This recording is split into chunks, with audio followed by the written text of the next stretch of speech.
Hello students, today we'll start your first lesson आत्मनिर्भरता. आत्मनिर्भरता means self dependent, खुद पर भरोसा रखना और खुद के भरोसे पर कोई काम करना, उसे कहते हैं आत्मनिर्भरता. आत्मनिर्भरता के अलग अलग पहलू होते हैं. दो तरह के लोग होते हैं. कुछ लोग अपने भरोसे पर कोई काम करते हैं या उस पर विश्वास रखते हैं. कुछ दूसरों के भरोसे काम करते हैं या काम करना चाहते हैं. लेकिन समाज में नाम उन्हीं का होता है जो खुद के भरोसे पर काम करते हैं और दुनिया उनके पीछे ही होती है. जो लोग दूसरों के भरोसे रहते हैं या भाग्य के भरोसे रहते हैं, वे लोग हमेशा दूसरों के पीछे ही रहते हैं. दुनिया उनके पीछे कभी नहीं आती. तो इस लेसन में देखेंगे आत्मनिर्भरता के अलग अलग पहलू, किस तरह के लोग किस पर निर्भर करते हैं और आत्मनिर्भरता पर जीने वाले लोग कैसे होते हैं, उनका स्वरूप कैसा होता है, उनका व्यक्तित्व कैसा होता है और ना रहने से क्या नुकसान होता है. So let us start the lesson. आत्मनिर्भरता, अपने भरोसे पर रहना ऐसा श्रेष्ठ गुण है कि जिसके ना होने से पुरुष में पौरुषत्व का अभाव कहना अनुचित नहीं मालूम होता.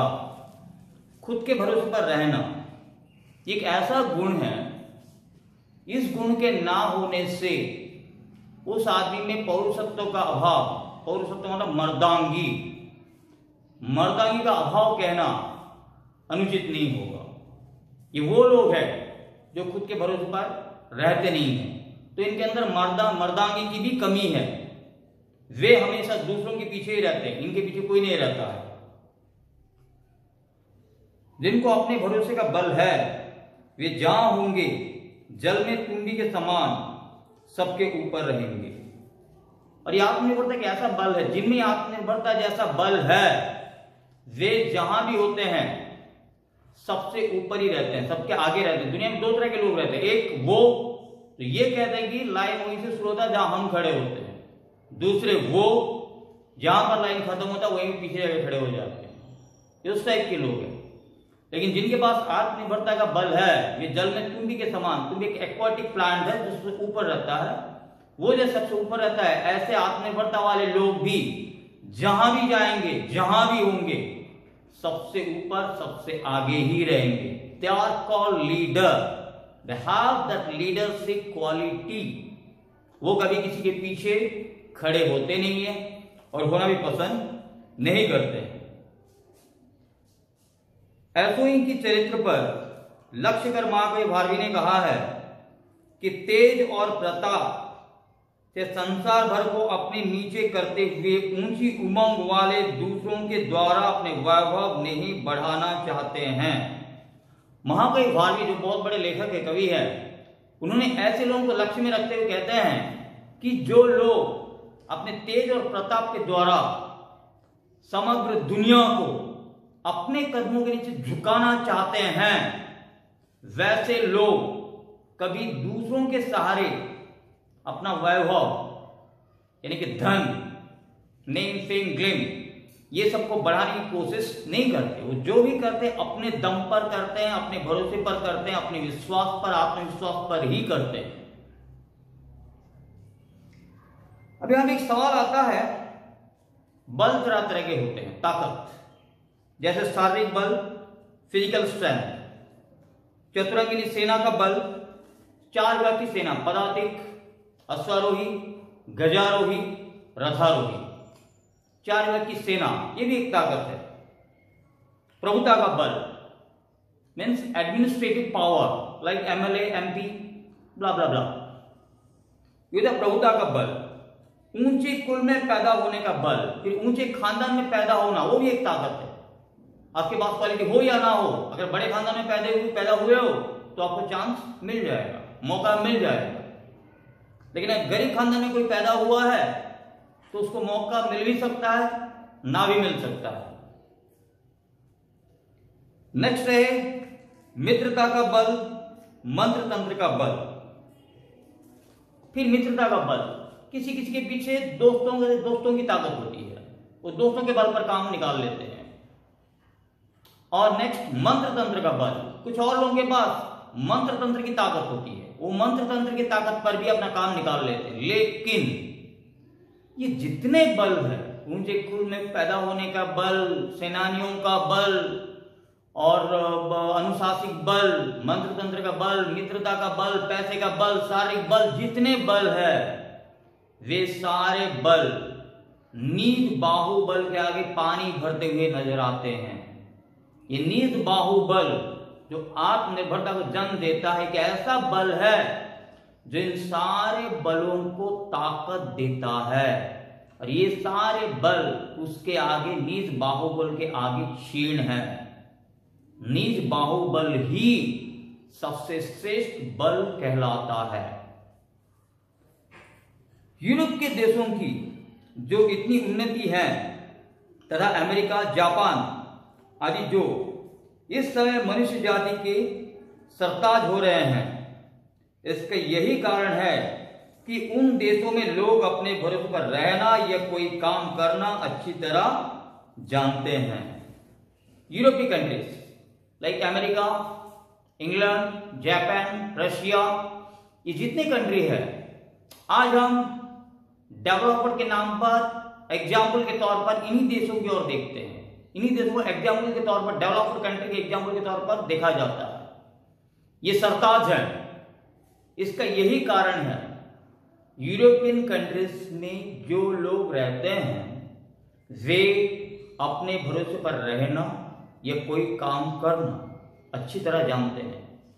अमेरिका में अगर बच्चे को 11 साल हो गया तो अपने आप कमाई करने लग जाता है, माँ बाप के ऊपर निर्भर नहीं करता। और यहां देखो, डिग्री खत्म होने के बाद ही बाप के हाथ की मुफ्त की रोटी तोड़ता रहता है बच्चा, नालायक निकम्मा बनकर। और ये हरामखोर फिर से झंडा लेकर रोड के साइड में खड़े होते हैं कि हम बेरोजगार हैं। लाइन में खड़ा करके गोली मार देनी चाहिए। तो वहां ऐसे लोग नहीं होते, विदेश में ऐसे लोग नहीं होते। वो अपने भरोसे पर जीते हैं, माँ बाप के हाथ को नहीं देखते पैसे के लिए, खुद के भरोसे पर जीते हैं, खुद की मेहनत के बल पर पैसे कमाते हैं। अब हिंदुस्तान का सत्यानाश क्यों हुआ है, इसका भी कारण है। हिंदुस्तान का सत्यानाश इसीलिए हुआ है कि हिंदुस्तान के लोग अपने भरोसे पर रहना भूल ही चुके हैं। वे अपने भरोसे पर रहकर कोई काम करना जानते नहीं है, इनसे कोई काम होता नहीं है।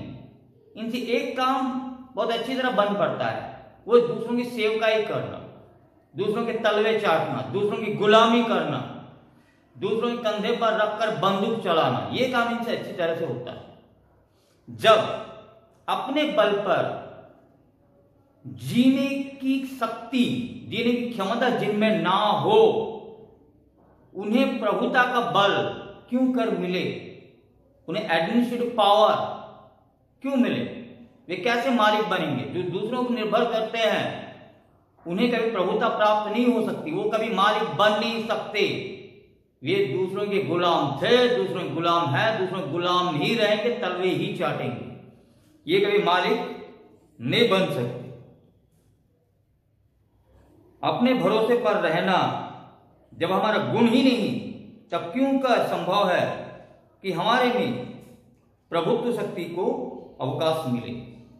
इन्हें कभी अपॉर्चुनिटी नहीं मिलेगा जिसमें इनको प्रभुता प्राप्त हो जाए, क्योंकि आलसी निकम्मे है, निठल है, जो खुद के भरोसे पर कोई काम ही नहीं कर पाता और उसको मास्टरशिप लीडरशिप देगा कौन?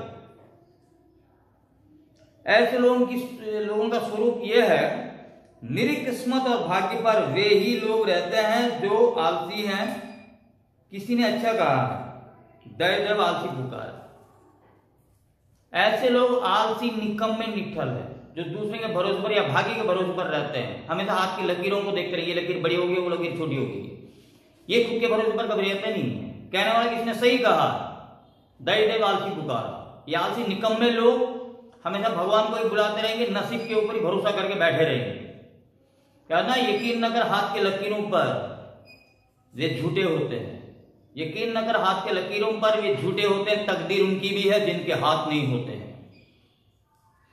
तो ऐसे लोग जो अक्सर भगवान की तरफ देखते रहते हैं और सफलता प्राप्त करने के लिए खुद कभी कोशिश नहीं करते हैं, वे खुद तो पीछे जाते ही हैं, समाज और देश को भी पीछे ले जाते हैं। इसीलिए आज हिंदुस्तान का सत्यानाश हो गया ऐसे ही लोगों के द्वारा। ईश्वरीय सानुकूल और सहायक उन्हीं का होता है जो अपनी सहायता अपने आप कर सकते हैं। अपने आप अपनी सहायता करने की वासना आदमी में सच्ची तरक्की की बुनियाद है। खुदा भी यही सोचता है यार, जो लोग खुद की मदद करना ही नहीं चाहता, भगवान भी सोचता यार इनकी मदद मैं क्यों करूं, भाड़ में जाए, गो टू हेल। वो भी सोचता है इन लोगों की मदद नहीं करनी चाहिए, क्योंकि भगवान भी उन्हीं की सहायता करता है, उन्हीं के लिए सहायक और सानुकूल होता है जो अपने भरोसे पर काम करना या अपने भरोसे पर रहना जानते हैं और अपने भरोसे पर कोई काम करने की कोशिश करते हैं। भगवान भी उन्हीं के सहायक होते हैं, दूसरों के लिए नहीं होते। कहना, हर इरादे से पहले खुद को इतना बुलंद कर कि खुद खुदा आकर बंदे से पूछे, बता तेरी रजा क्या है। इतनी खुदगर्जी रखो कि खुद खुदा को भी मजबूर होकर धरती पर आकर पूछना पड़े कि यार बता तुझे क्या चाहिए। अब भगवान ऐसे लोगों की मदद करता है, आलसी निकम्मे निठल्ल लोगों की मदद भगवान कभी करता नहीं। और अपने आप अपनी सहायता करने की वासना मतलब चाहत, खुद अपने आप अपनी सहायता करने की जो चाहत है वही सच्ची तरक्की की बुनियाद है। जो खुद अपने आप अपनी सहायता करते हुए काम करने की कोशिश करते हैं उन्हीं की जिंदगी में तरक्की होती है। बाकी आलसी निकम्मे निठल्ल लोगों की जिंदगी में तरक्की कभी नहीं आती है। अनेक सुप्रसिद्ध सत्पुरुषों की जीवनियां इसके उदाहरण हैं, वरन प्रत्येक देश या जाति के लोगों में बल और ओज तथा गौरव और महत्व के आने का सच्चा द्वार आत्मनिर्भरता है। बहुधा देखने में आता है कि किसी काम के करने में बाहरी सहायता इतना लाभ नहीं पहुंचा सकती जितनी आत्मनिर्भरता। अब बड़े बड़े महापुरुषों की जो जीवनियां हैं, बायोग्राफी, ऑटोबायोग्राफी, वो सब पढ़ने से आत्मनिर्भरता के बारे में हमें अलग अलग उदाहरण तो मिलते ही हैं, लेकिन प्रत्येक देश या जाति के लोगों में बल और ओज तथा गौरव और महत्व के आने का सच्चा द्वार आत्मनिर्भरता ही है। इन किसी भी देश, समाज, वर्ण, वर्ग या व्यक्ति विशेष, उनमें ओज, बल, गौरव, नेम, फेम, ग्लेम, ये सब आने का जो सच्चा द्वार है, जो सही रास्ता है, वो है आत्मनिर्भरता। आत्मनिर्भरता के बिना ओज, गौरव, महत्व, धन कुछ भी प्राप्त नहीं हो सकते हैं। तो देखने में आता है कि बाहरी ताकत उतनी सहायक कभी नहीं होती अगर अपने अंदर आत्मनिर्भरता जैसे गुण नहीं है। अगर कोई मन से हारा हुआ है, उसे हम चाहे जितना भी ये कर ले, सपोर्ट कर ले, जितना भी उत्साहित कर ले, वो कभी जीत नहीं सकता। और जो दिल से जीता हुआ है उसे कोई हरा नहीं सकता। इसीलिए बाहरी ताकत से हम किसी को सफलता नहीं दिला सकते। जिसके पास अपनी ताकत है वही कभी भी सफलता हासिल कर सकता है। समाज के बंधन में भी देखिए तो बहुत तरह के संशोधन सरकारी कानून के द्वारा वैसे नहीं हो सकते जैसे समाज के एक एक मनुष्य के अलग अलग अपने संशोधन अपने आप करने से हो सकते हैं। अगर समाज को देखेंगे, समाज में सामाजिक ताना बाना है, सामाजिक जीवन है, ये सब में सुधार लाने के लिए जब सरकार कोई कानून लागू करती है उस कानून के द्वारा समाज में सुधार कभी नहीं हो सकता जब तक उस समाज के हर एक आदमी सुधार लाने की कोशिश ना करे। आज सरकार नियम लगाई हेलमेट पहनना है, यहां लोग खुद की सुरक्षा के हेलमेट नहीं पहनते हैं बल्कि पुलिस के फाइन से बचने के लिए हेलमेट पहन लेते हैं। अब सरकार एक नियम बनाएगी, दूसरे नियम निकाल के बैठे रहते हैं। ऐसे निकम्मे लोग जो हैं, ये जब तक खुद चाहेंगे नहीं सुधरने के लिए, इनको सरकार नियम कानून के द्वारा नहीं सुधार सकती। उस समाज को कोई बदल नहीं सकता जो समाज के लोग चाहते नहीं कि समाज बदले। जब तक समाज का हर एक व्यक्ति ये नहीं चाहेगा कि समाज में बदलाव हो, समाज बदले, तब तक सरकार के कानून से समाज कभी बदलेगा नहीं। कड़े से कड़े नियम आलसी समाज को परिश्रमी, अतिव्ययी को परिमित व्ययशील, शराबी को संयमी, क्रोधी को शांत या सहनशील, क्रूर को उदार मतलब क्रूएल को हम्बल, लोभी को संतोषी जो ग्रीडी है उसको सेटिस्फैक्टरी, मूर्ख को विद्वान जो मूर्ख है उसे ज्ञानी, दर्पान को नम्र मतलब जिनके पास अहम भाव है, अहंकार, उन्हें नम्र, पोलाइट जेंटल, दुराचारी को सदाचारी, बैड कैरेक्टर वाले को गुड कैरेक्टर वाला, कदरे को उन्नत माना, नैरो थिंकिंग वाले को, घटिया सोच वाले को उन्नत माना, अच्छी सोच वाले, दरिद्र भिखारी को धनाढ्य, जो दरिद्र भिखारी है उसको अमीर। नियम के द्वारा नहीं बनाया जा सकता।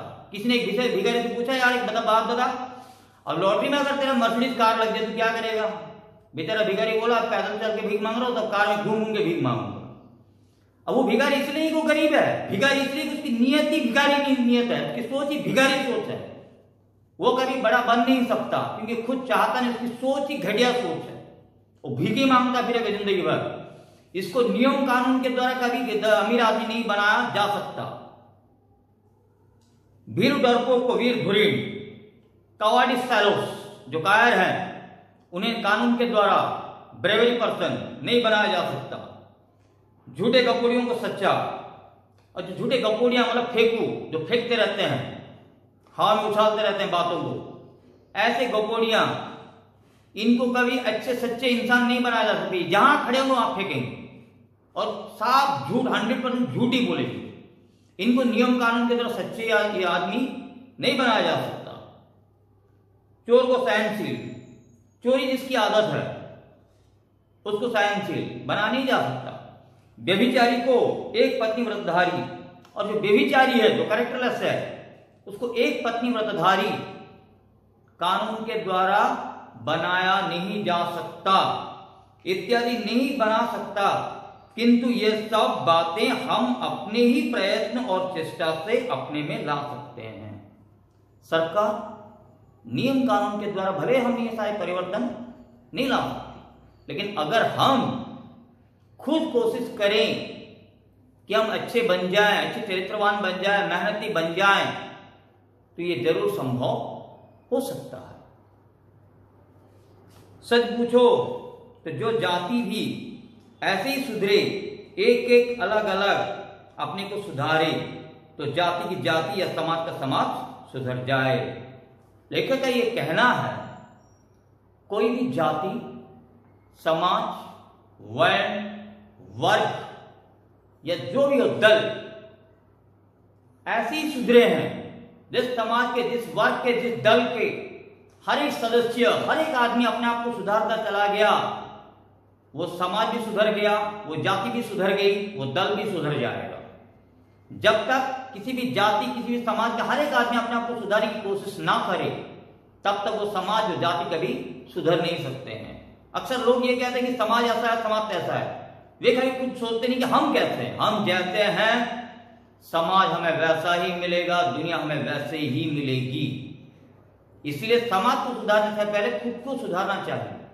अगर हर एक आदमी खुद को सुधार ले तो समाज अपने आप सुधर जाएगा, जाति अपने आप सुधर जाएगी। सभ्यता है क्या? सभ्यता, सिविलाइज्ड, चरित्र, रहन सहन, पहनावे, ओढ़ावे, खान पान, विचारधारा, सोच, संस्कार, व्यवहार, सम्मान, जीवन शैली, वे सब जो हैं वे सभ्यता के लक्षण हैं। Your symbol of civilised person, जिसके पास सहनशीलता, उदार संस्कार, गुण, चरित्र, व्यवहार, ये सब नहीं होंगे, उसको हम सभ्य नहीं कहेंगे। ये सब सभ्यता के लक्षण हैं। और ये सारे सभ्यता के गुण जिस समाज के हर एक आदमी के अंदर, आबाल वृद्ध वनिता, छोटे बच्चों से लेकर बूढ़ों तक, उनमें अगर ये सारे गुण पाए जाते हैं, सभ्यता के लक्षण अगर पाए जाते हैं, तो उनको ही सभ्य कहा जाएगा। जिस जाति के आधे या तिहाई लोग, तिहाई मतलब 1/3, आधे या तिहाई लोग सिर्फ सभ्य हैं, वो जाति सिर्फ अर्ध शिक्षित कहलाती है। वो जाति पूर्ण शिक्षित नहीं कहलाए, जिसके आधे या तिहाई लोग सिर्फ सभ्य हैं। जिस जाति के समग्र लोग, पूरे सभी लोग शिक्षित हैं या सभ्य हैं, वो जाति शिक्षित जाति कहलाते, वरना वो जाति अर्ध शिक्षित कहलाएगी। जाति उन्नति भी अलग अलग एक एक आदमी के परिश्रम, योग्यता, सुचाल और सौजन्य का मानव जोड़ है। किसी जाति की उन्नति के लिए उस जाति में रहने वाले हर एक व्यक्ति की चरित्र, सुचाल, सौजन्यता, मेहनत, ये सब मिलकर ही किसी भी जाति की उन्नति होती है। उसी तरह किसी भी जाति की अवनति के लिए भी कुछ गुण कारण है, जैसे आलसी, स्वार्थपरता, ईर्ष्या, निकम्मापन, ये सब जो है किसी भी जाति की अवनति के लिए जिम्मेदार है। तो ये जो जाति गुण है, जो जाति की उन्नति या अवनति के लिए जिम्मेदार है, इन गुणों को भी अलग अलग जगह, अलग अलग धर्म में, अलग अलग जाति में, अलग अलग रूपों में देखा जाता है। जैसे इन गुणों को सिखों में वीरता कही जाती है, तो फिर जंगली लोगों में इसको लुटेरापन कहा जाता है। इसकी संज्ञा अलग अलग जाति में, अलग अलग जगह पर, अलग अलग प्रांत में अलग अलग है।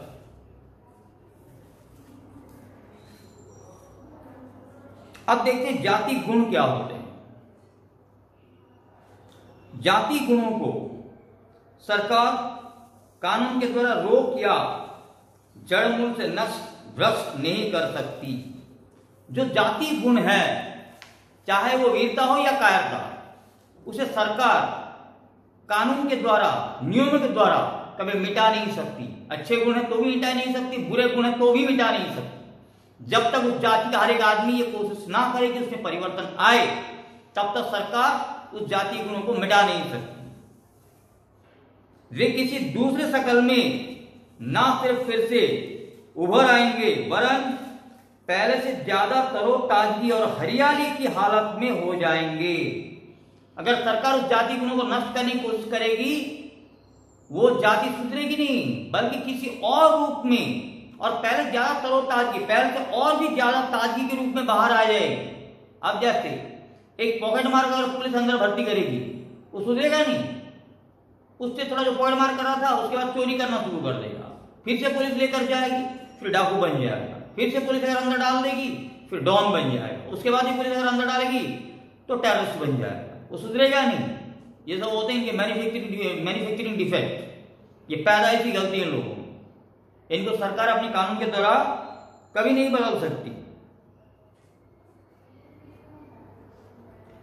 जब तक किसी जाति के हर एक व्यक्ति के चरित्र में आदि से मौलिक सुधार ना किया जाए, तब तक पहले दर्जे का देशानुराग और सर्वसाधारण की हित की वांछा सिर्फ कानून के अदलने बदलने से या नए कानून के जारी करने से पैदा नहीं हो सकती।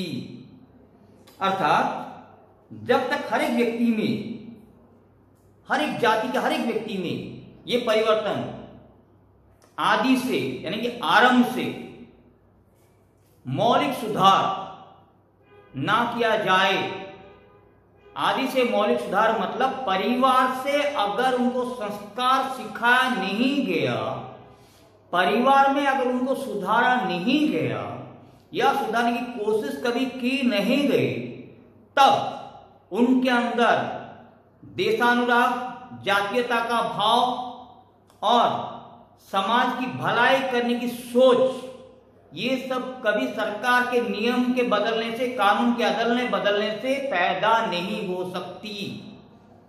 ये सारे परिवर्तन परिवार से, आदि से, आरंभ से होना चाहिए, वरना सरकार नियम के द्वारा, कानून के बदलने से ये सारे परिवर्तन इन लोगों में कभी नहीं आ सकते, इस जाति में कभी नहीं आ सकते। नेक्स्ट, अब देखते हैं कि जिन लोगों में जो गुण है वो जाति को कैसे प्रभावित करते हैं। जालिम से जालिम बादशाह की हुकूमत में रहकर कोई जाति गुलाम नहीं कही जा सकती, वरन गुलाम वही जाति है जिसमें एक एक व्यक्ति सबभाजी कदर्य, स्वार्थपरायण और जातीयता के भाव से रहित है। कोई जालिम राजा, क्रूएल शासक किसी जाति को गुलाम नहीं बना सकता। गुलाम वही जाति है जिस जाति का हर एक व्यक्ति में स्वार्थपरायणता, नीची सोच और जिसके अंदर जातीयता का भाव रहित है, मतलब जातीयता का भाव जिसके अंदर नहीं है, नेशनलिज्म फीलिंग नहीं है, वो जाति गुलाम होती है। अगर उनके अंदर जातीयता का भाव है, आत्मनिर्भरता है, सच्ची तरक्की की उम्मीद है, तो उनको जालिम से जालिम राजा भी कभी गुलाम नहीं बना सकता उस जाति को। वो जाति कभी गुलाम बन ही नहीं सकती है। ऐसी जाति जिसके नस नस में दास्य भाव समाया हुआ है कभी उन्नति नहीं करेगी। ऐसी जाति जिसके नस नस में, मतलब जिसके खून में गुलामी की सोच भरी हुई है, जिसके नस नस में गुलामी की सोच भरी हुई है, वो जाति कभी उन्नति नहीं करेगी। वो जाति गुलाम थी, गुलाम है और गुलाम ही रहेगी, क्योंकि गुलामी उनकी सोच में है। जब तक जाति के हर एक आदमी की सोच में गुलामी सोच हो, उस जाति को कोई आजाद नहीं कर सकता। वो जाति कभी आजाद नहीं हो सकती है, चाहे कैसे ही उदार शासन में वो शासित क्यों ना की जाए। उस जाति को जैसे उदार राजा मिल जाए, जैसे उदार शासक भी मिल जाए, उस जाति की उन्नति कभी होगी नहीं। तो इससे एक बात तय हो गया कि देश की स्वतंत्रता की गहरी और मजबूत नींव उस देश के एक एक आदमी के आत्मनिर्भरता आदि गुणों पर स्थित है। तो किसी देश की स्वतंत्रता की गहरी मजबूत नींव, नींव मतलब फाउंडेशन, आजादी की जो नींव, वो उस देश में रहने वाले हर एक व्यक्ति की सोच, हर एक व्यक्ति की आत्मनिर्भरता आदि गुणों पर ही स्थित है। जिस जाति का हर एक आदमी के अंदर आत्मनिर्भरता जैसे गुण नहीं है, वो जाति कभी आजाद नहीं हो सकती, वो जाति कभी उन्नति नहीं कर सकती है। पुराने लोगों से जो चूक और गलती बन पड़ी है, उसी का परिणाम वर्तमान समय में हम लोग भुगत रहे हैं। उसी को चाहे जिस नाम से पुकारिए, यथा जातीयता का भाव जाता रहा, रुका नहीं है, आपस की सहानुभूति नहीं है इत्यादि। 70 साल पहले हमारे पूर्वज जो गलती किए थे, उसका परिणाम आज हम भुगत रहे हैं। क्या आप उसको जिस नाम से भी पुकारें, जैसे जातीयता का भाव नहीं है, जातीयता का भाव जाता रहा, हम दूसरों की गुलामी करने के लिए पैदा हुए हैं, हमारे अंदर राष्ट्र भावना पैदा नहीं हो सकती है, और हम यही दुआई देते रहते हैं कि हमारे पूर्वजों की गलती से आज हम ये सब झेल रहे हैं। हमारे अंदर जातीयता भाव उत्पन्न होती नहीं है।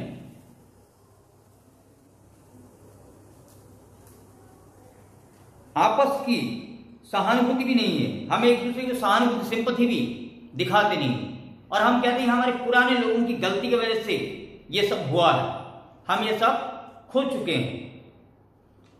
तब पुराने क्रम को अच्छा मानना और उस पर श्रद्धा जमा रखना हम क्यों कर अपने लिए उपकारी और उत्तम माने। लेखक का कहना है, जब पुरातन लोगों की गलती की वजह से आज ये परिणाम हम भुगत रहे हैं, तो फिर उन्हीं पुरानी बातों पर विश्वास रखकर उन्हीं बातों हम क्यों माने, उन्हीं बातों पर हम क्यों विश्वास करें। आज जैसे हम बोलते हैं कि आज जो परिणाम हम भुगत रहे हैं पुराने लोगों की गलती की वजह से है, तो वो 70 साल हो चुके हैं। आज अगर हम सिर्फ उन्हीं को दोष देने के बजाय इसमें सुधार करने की कोशिश नहीं करेंगे, तो आने वाली पीढ़ी हमें भी कोसेगी। वो पीढ़ी हमें भी बोलेगी कि तुम लोग क्या कर रहे थे, तुम लोग परिवर्तन क्यों नहीं लाए। इसलिए हम, अगर वो बात बुरी थी तो उसको हमें त्याग देना चाहिए, उसी पर हम विश्वास क्यों रखें, उन्हीं बातों पर हम क्यों चले, हम नए परिवर्तन क्यों नहीं लाए। हमें परिवर्तन लेकर आना चाहिए। हम तो इसे निरी चंडू खाने की गप समझते हैं कि हमारा धर्म हमें आगे बढ़ने नहीं देता, अथवा विदेशी राष्ट्र शासित हैं, इसी से हम उन्नति नहीं कर सकते। तो हमारे पूर्वजों की गलतियों की दुहाई दे देकर हम इसे निरी चंडू खाने की गप समझते हैं, एक कहावत, एक मुहावरा समझकर हर किसी को हम बोल देते हैं कि हमारा धर्म हमें कभी आगे बढ़ने नहीं देता। हम सदियों से विदेशी शासन में शासित हुए, मुगलों के द्वारा और अंग्रेजों के द्वारा, इसलिए हम आगे बढ़ नहीं पा रहे हैं। सच तो ये है, हम सारी गलती के ठिकरा हमारे पूर्वजों के ऊपर फोड़ देते हैं, लेकिन सच ये है हम उन्नति करना ही नहीं चाहते हैं, हम मेहनत करना ही नहीं चाहते हैं, और सिर्फ इसे कहानी बनाकर लोगों को सुनाते रहते हैं कि पूर्वजों की गलती की वजह से आज हम आगे बढ़ नहीं पा रहे हैं, जाति उन्नति नहीं कर पा रही है, समाज आगे बढ़ नहीं पा रहा, देश आगे बढ़ नहीं पा रहा, ये नहीं वो नहीं, बहुत कुछ हम सुना देते हैं। लेकिन सच तो यह है हम आगे बढ़ना ही नहीं चाहते हैं, बस इन बातों की दुहाई देकर अपने आप को, अपनी गलतियों को छुपाने की कोशिश करते हैं। तो लेखक कहते हैं, वास्तव में सच पूछो तो आत्मनिर्भरता अर्थात अपनी सहायता अपने आप करने का भाव हमारे बीच में है ही नहीं। आत्मनिर्भरता अर्थात खुद की सहायता खुद करने की जो सोच है वो हमारे अंदर है ही नहीं, हम चाहते ही नहीं। ये सब हमारी वर्तमान दुर्गति उसी का परिणाम है।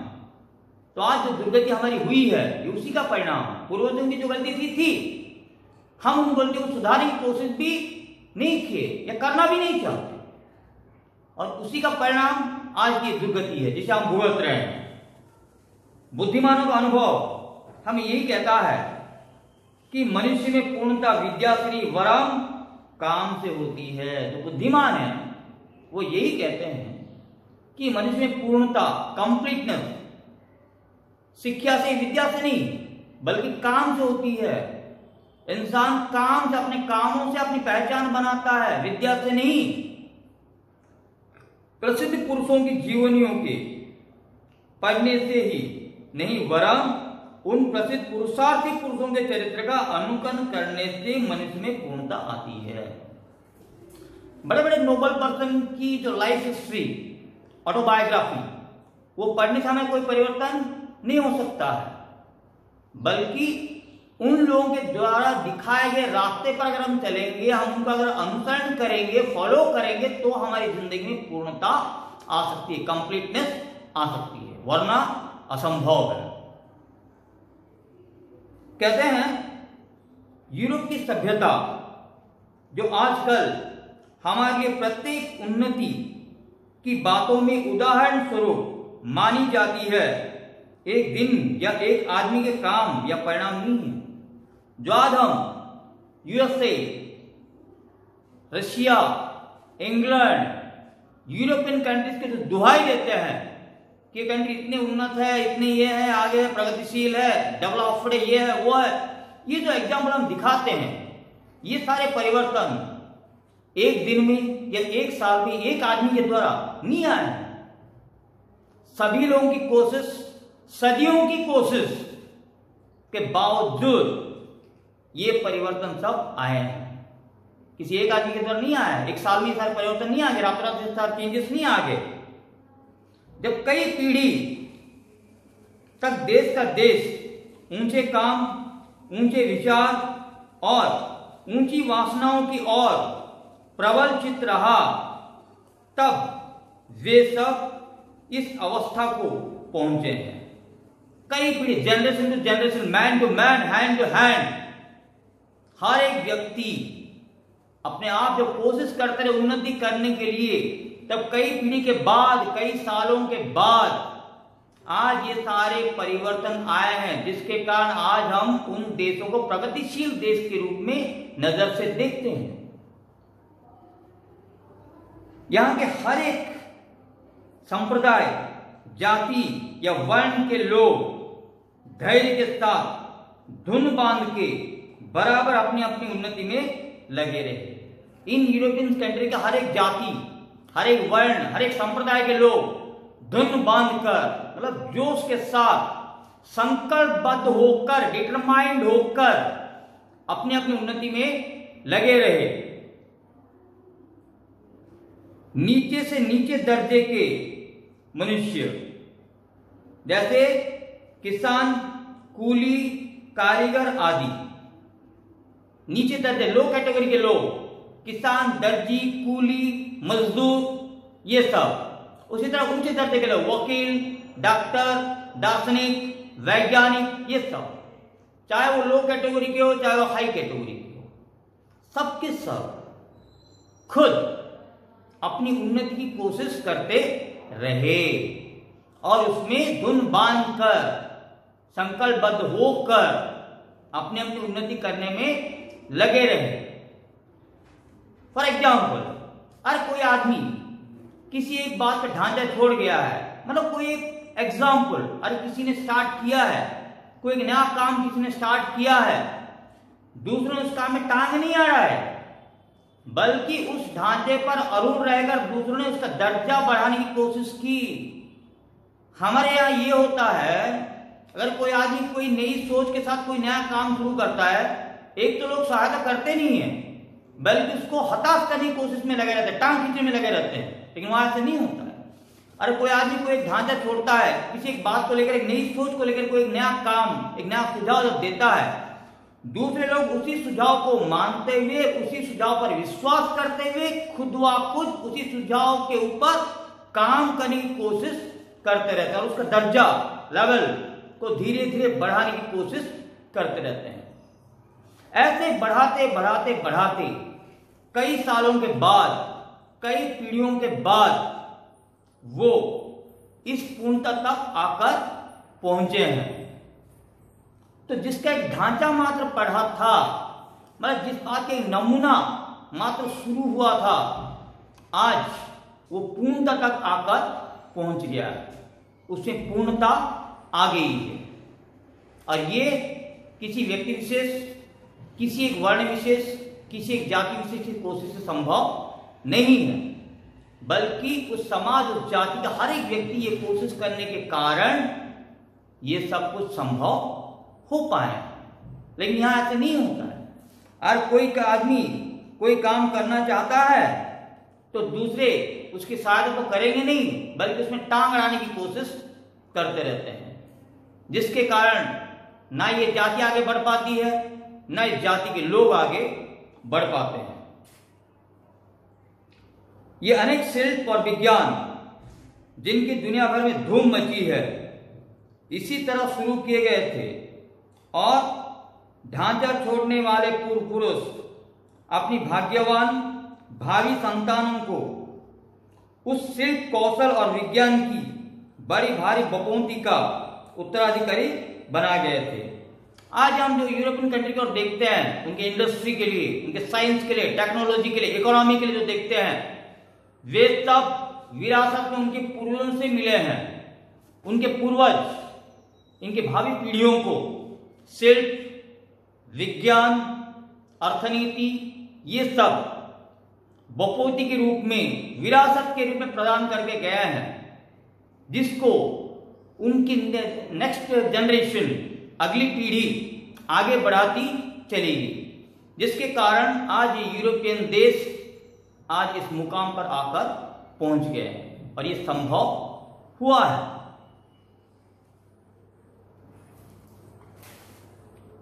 आत्मनिर्भरता के संबंध में जो शिक्षा हमें खेतिहार, दुकानदार, बढ़ई, लोहार आदि कारीगरों से मिलती है, उसके मुकाबले स्कूल और कॉलेजों की शिक्षा कुछ नहीं है। और यह शिक्षा हमें पुस्तकों या किताबों से नहीं मिलती है। शिक्षा दो तरह की होती है, एक प्रैक्टिकल टेक्निकल और एक बुकिश। लेखक का कहना है जो कारीगर, बढ़ई, मजदूर, ये सब हमें आत्मनिर्भरता की शिक्षा प्रैक्टिकली रूप में देते हैं, जो शिक्षा हमें कॉलेज या स्कूल में किताबों से नहीं मिलती। क्योंकि देखो, जो बच्चा आज कॉलेज में पढ़ रहे हैं, डिग्री खत्म हो, निकम्मा निठल के बाहर निकलते और झंडा ले खड़े रहते हैं, वी आर अनएम्प्लॉयड, हम बेरोजगार हैं। ये बेरोजगार नहीं है, यूजलेस फेलोस है, ये कुछ करना ही नहीं चाहते हैं। लेकिन आप कारीगर को देख लीजिए, बड़े को देख लीजिए, मजदूर को देख लीजिए, किसान को देख लीजिए, कभी किसी रोड के साइड में कोई किसान, कोई मजदूर, कोई बढ़ई, कोई कारीगर झंडा ले खड़ा नहीं होता है कि सरकार नौकरी नहीं दी, हम बेरोजगार हो गए, हम सुसाइड कर लेंगे, आत्महत्या कर लेंगे। सच में इनको फैन में टांग के ही मार देना चाहिए। अब देश के ऊपर ये लोग भार बन के बैठे हुए हैं। इसलिए लेखक का कहना है वो जो आत्मनिर्भरता की शिक्षा जो हमें कारीगरों से, मजदूरों से और इन बढ़ई से जो मिलती है, वो उचित शिक्षा है, जो हमें स्कूल और कॉलेज में किताबों से नहीं मिल सकती है, नहीं मिलती। वरन एक एक मनुष्य के चरित्र, आत्मदमन, दृढ़ता, धैर्य, परिश्रम, स्थिर अध्यवसाय पर दृष्टि रखने से मिलती है। और ये सारी शिक्षा हमें दूसरे लोगों के मेहनत, परिश्रम, आत्मनिर्भरता, आत्मदमन, उनकी कोशिश, उनका उत्साह, आत्मविश्वास, ये पर इन सब पर अगर नजर रखेंगे तो हमको उचित शिक्षा प्राप्त होती है। इन सब गुणों से हमारे जीवन की सफलता है, और जीवन में अगर सफलता हासिल करना तो ये सारे गुण हम में होना जरूरी है। ये गुण मनुष्य जाति की उन्नति के छोर है और हमें जन्म में क्या करना चाहिए इसकी सारांश है। जीवन में क्या करना चाहिए, सारे गुण हमारे जीवन में सबसे बड़े सारांश है। अब देखेंगे कि हमारे अंदर आत्मनिर्भरता जैसे गुण को पैदा करने में बड़े बड़े महापुरुष जो हैं उनकी जीवनियां कितनी सहायक हो सकती है और कैसे सहायक हो सकती है। लेखक का ये कहना है, बहुत सारे सत्पुरुषों के जीवन चरित्र धर्म ग्रंथों के समान है।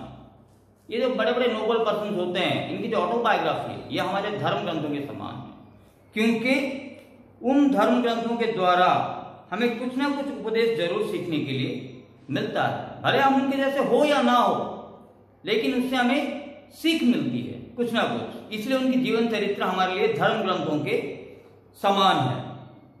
बड़प्पन किसी जाति विशेष या खास दर्जे के आदमी के हिस्से में नहीं पड़ा।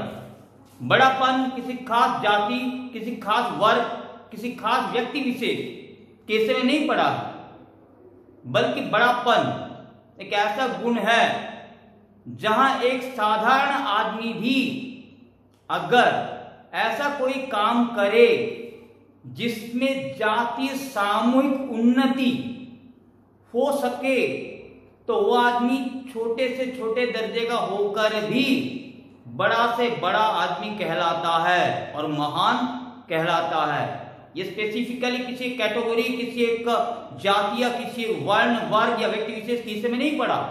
अगर कोई भी आदमी, छोटा आदमी भले ही हो, छोटे दर्जे का आदमी भले ही हो, छोटी जात का आदमी भले ही हो, लेकिन बड़ा काम करता है जिसमें जाति सामूहिक उन्नति होती है, वो आदमी छोटा होकर भी बड़ा से बड़ा कहलाता है। और बड़े दर्जे के आदमी भी कहलाता है। और वह मनुष्य के तन में साक्षात देवता है। और ऐसे लोग जो जाति की सामूहिक उन्नति के लिए काम करते हैं, ये हमारे लिए देवता के समान है, भगवान के समान है। हमारे यहां अवतार ऐसे ही लोग हो गए हैं, सवेरे उठकर जिनका नाम ले लेने से दिन भर के लिए मंगल का होना पक्का समझा जाता है। और ऐसे ही महान लोग हमारे समाज में अवतार बने हुए हैं, जिनको हम महापुरुष कहते हैं, जिनका नाम सवेरे उठकर अगर लेने से पूरा दिन मंगलमय होने लगता है। और कुछ ऐसे ही पनौती है, सुबह उठकर जिनका चेहरा देखने से, जिनके नाम लेने से पूरा दिन बिगड़ जाता है। लेकिन ऐसे महान लोग जो हमारे यहाँ पैदा हुए हैं, जो अवतार के स्वरूप बने हुए हैं, सुबह अगर इनका नाम ले लिया जाए पूरा दिन मंगलमय हो जाता है। ऐसे महामहिमाशाली जिस कुल में जन्मते हैं वो कुल उजागर और पुनीत हो जाता है। ऐसे बड़े बड़े महामहिमाशाली लोग जिस कुल में, जिस वंश में जन्म लेते हैं, इनके पैदा होने से वो कुल, वो वंश धन्य हो जाता है। इनके नाम से लोग उस वंश को, उस कुल को जानने लगते हैं, उस कुल का नाम रोशन हो जाता है। ऐसे ही की जननी वीर प्रसू कही जाती है। और ऐसे लोगों को जन्म देने वाली मां वीर प्रसू अर्थात वीरों को जन्म देने वाली मां कहलाती है। पुरुष सिंह ऐसा एक पुत्र, अच्छा गिद्धों की विशेषता वाले 100 पुत्र किस काम के हैं? लेखक का यह मानना है ऐसे पुरुष की विशेषता, पौरुषत्व रखने वाला एक बेटा, अच्छा गिद्धों की विशेषता रखने वाले 100 बेटे किस काम के हैं? कह रहे ना सोच सितारों की ना तमन्ना है नजारों, ना सोच सितारों की ना तमन्ना है नजारों की, तेरा जैसे एक बेटा हो तो क्या जरूरत है हजारों की। ऐसा अगर एक बेटा हो तो जीवन धन्य हो जाता है, वंश धन्य हो जाता है, माँ बाप भी धन्य हो जाते हैं। आलसी, निकम्मे, निठल वाले अगर 100 बच्चे भी होंगे किसी काम के नहीं, गिद्धड़ जैसे यूजलेस फेलो, किसी काम के नहीं होते। सो नेक्स्ट क्लास में हम कहानी शुरू करेंगे खितिन बाऊ। क्लियर? आज ये लेसन खत्म हो चुका है। अगर कुछ डाउट है ऑफलाइन क्लास में आप लोग पूछ सकते हो। सो कहानी पहले से पढ़ लो, नेक्स्ट क्लास में खितिन बाऊ कहानी करेंगे। Have a nice time.